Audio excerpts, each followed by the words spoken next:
Elon Musk officially heading back to the private sector. But President Trump holding one last news conference this afternoon with the former head of DOGE. Trump taking to Truth Social with the preview, saying, having a press conference tomorrow, 1:30 Eastern, with Elon Musk at the Oval Office. This will be his last day, but not really, because he will always be with us, helping all the way. Elon is terrific. See you tomorrow at the White House. So again, we haven't seen the last of Elon Musk. Reports say that he will continue to serve as an unofficial advisor to the president, could potentially attend White House meetings.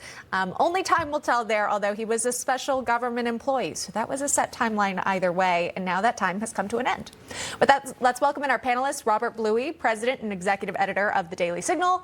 Ford O'Connell's here, Republican strategist. Welcome to you both. Robert, start us off. Elon Musk versus Donald Trump. It's like the media's favorite battle figures that they like to pit against each other. Is there more drama here, or is this really just, the end of what's been a friendship? This will be must-see TV today, as certainly every encounter between Elon Musk and Donald Trump often is. I think that Donald Trump and Elon Musk show that they are a dynamic duo working together.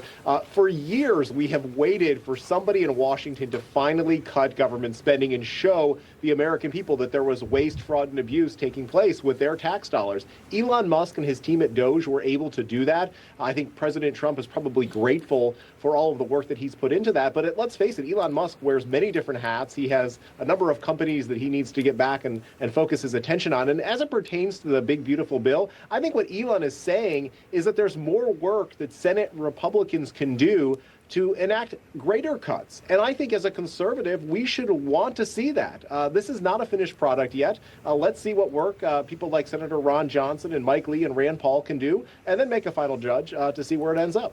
Yeah. And part of his interview with CBS was that he wanted to see Congress really take action here. Now they've got the playbook. We've got all this excess spending. Let's get rid of it officially, right? And prevent it from being spent in the future. So, again, you kind of wonder where these two line up. Vice President J.D. Vance sat down with Newsmax host Greg Kelly. They had a really wonderful, wide-ranging conversation. But VP Vance spoke a bit about Elon Musk and what was said and how it should be interpreted. Here's part of that conversation. I think Elon's entitled to have his opinions about the function of government. I still think the big, beautiful bill is the way to go. I think it's good for the American people. And I think that we can both cut spending, but also make sure that we keep tax rates reasonable for the American people.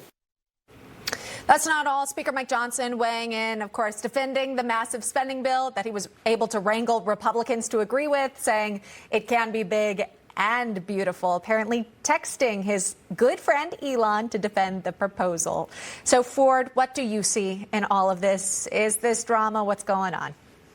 No, I don't think it's drama. I think what's happening here is the big, beautiful bill, which is going to cut taxes, reduce spending, secure the border, reform welfare to a great degree, is going through budget reconciliation. And at that point, you can only target mandatory spending. And a lot of the $175 billion in cuts that Elon identified, the majority of which are under mandatory spending, which means to get that through, you're going to need 60 votes in the United States Senate to make the cuts that Elon wants. And we know the problem is the Democrats, you could name a post office after Joe Biden in Delaware, and they still wouldn't vote for that bill because they've got Trump derangement syndrome. Elon Musk is a patriot, the richest man on earth. Put time aside to actually, cut spending and put his money where his mouth is. A great personal expense and great personal risk. Yeah. And for that, we have to take our hat off to him. Yeah, that reminds me, Robert, we've seen Tesla dealerships really come under attack by some really crazy lunatic people who are setting fire to Tesla Cybertrucks here, or people were targeted because of the Teslas that they drive. Elon Musk kind of put himself out there. Do you think he regrets it?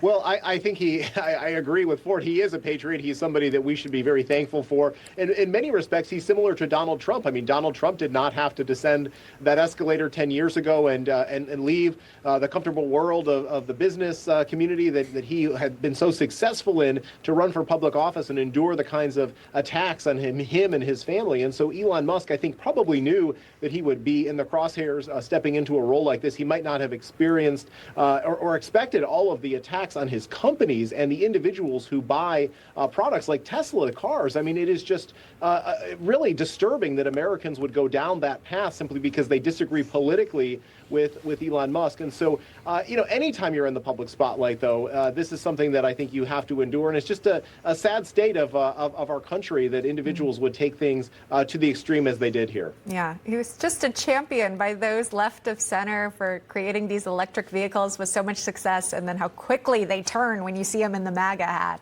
Unbelievable. Elon Musk isn't the only one leaving the Trump administration, though. Multiple senior DOGE officials are reportedly also set to leave the special government employee roles at the White House, which again checks out with the timeline here. But that also would be advisor Steve Davis, advisor and spokesperson Katie Miller, and attorney James Burnham, who are departing DOGE. Davis was a key part of DOGE leadership, handling day-to-day operations, worked alongside Musk for years at several of his companies, and considered to be Musk's right-hand guy. And maybe that's the first time you're hearing about this individual, because Ford, they kind of operated with a little bit of anonymity. We didn't know all these people at DOGE, or at least they weren't household names here. So what happens next to DOGE? Well, DOGE will continue. What happened here is that was Elon Musk's inner circle within DOGE. A lot of the DOGE employees now are going to go from temporary employees to actually political appointees. It's going to continue. I think the key here is, I think this is what frustrated Elon Musk is, okay, we've identified the cuts. How do we get them through Congress? And I think that that's something that Elon in particular didn't plan on, because you're talking about a man who could put a rocket on the moon, make the greatest electric cars, but all of a sudden runs into the brick wall known as the swamp, and how that operates and why, again, Democrats, he's talking about something that benefits us all, reducing spending, because that's what creates inflation, and yet somehow the Democrats don't want to do something this common sense. Plus, he has time for constant memes on X, a platform which allows us to share our thoughts, too. He does it all. He manages. And now we'll be so curious to see what he does next. And, of course, stay tuned this afternoon for that press briefing. Robert Bluey, Ford O'Connell, thanks so much for joining me today. Appreciate it. Thank you, Emma. Thank you.